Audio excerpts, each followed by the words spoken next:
Listen, if you walk outside tomorrow morning, look up, and the clouds are just frozen in place like someone hit pause on the whole damn sky, yeah, that's not some pretty aesthetic moment. That's the universe tapping you on the shoulder like, hey buddy, you might want to sit down for this one. Because clouds don't freeze unless the entire system that keeps Earth breathable, livable, and non-apocalyptic has officially thrown in the towel. And trust me, by the time you notice those clouds stuck like a glitchy JPEG, the real damage has already started hours earlier, silently, brutally, and way faster than you're ready for. Here's the thing nobody ever tells you. Clouds only move because the atmosphere has life in it. Wind isn't random. It's heat differences, pressure gradients, the planet literally breathing. So if the clouds freeze, that means the atmosphere just stopped doing atmospheric things. Either the temperature difference between land and air just flatlined, or the jet stream folded like a cheap lawn chair. Or worst case scenario, the whole vertical mixing of air decided to clock out. And once that system shuts down, you're not living on normal Earth anymore. You're living in a slow cooker set to world ending. The messed up part, you won't even notice the first wave of problem. You'll think it looks kind of cool, like some god-tier wallpaper moment. But the air will start feeling thick, heavy, stale. You breathe and it's like your lungs are doing more work for less reward. That's because with no atmospheric circulation, oxygen near ground level stops refreshing. Pollutants hang around like unwanted guests. CO2 starts stacking up low. The air literally gets older and dirtier by the hour. And yeah, this is the exact moment people with asthma start praying to every deity in the folder. And while you're trying to deal with that, the temperature goes rogue. No wind means no heat distribution. So sunlight hits your town like a blowtorch, cooking the surface because nothing's carrying the heat away. Even at night, the warmth doesn't escape upward. Again, because the atmosphere ain't moving. So the planet becomes this weird, sweaty oven where the day melts you and the night suffocates you. Within 24 hours, you're getting mini heatwave pockets popping up like landmines. Sidewalk feels like a stovetop. Your room turns into a microwave that hates you.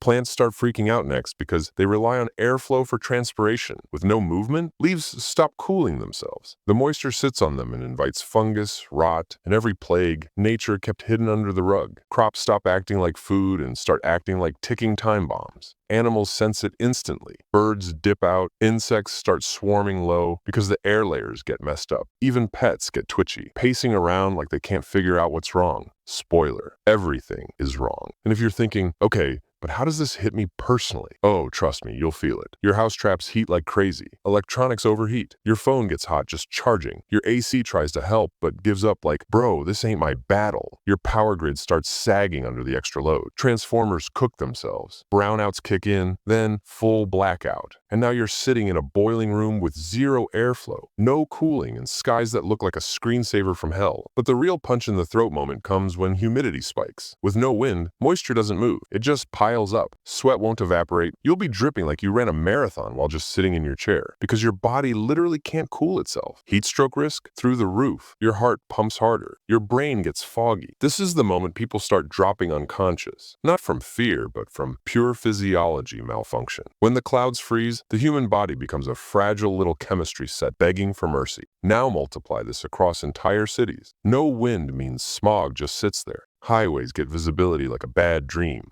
Airplanes, grounded. Drones, useless. Weather predictions, dead. You're basically living in a world where the atmosphere isn't just broken. It's clocked out of the job and left no forwarding address. And once ecosystems start to collapse, everything you thought was stable, food, water, climate, turns into a countdown timer. So if clouds freeze tomorrow, yeah, man, we're cooked. Not instantly, not in a Hollywood boom way, but in the slow, suffocating, scientifically accurate way where the planet stops functioning like a planet should. And here's the kicker. By the time you look up and say, yo, why the hell ain't those clouds moving? The real disaster is already halfway done because a frozen sky isn't the start of the apocalypse. It's the alarm that went off way too late.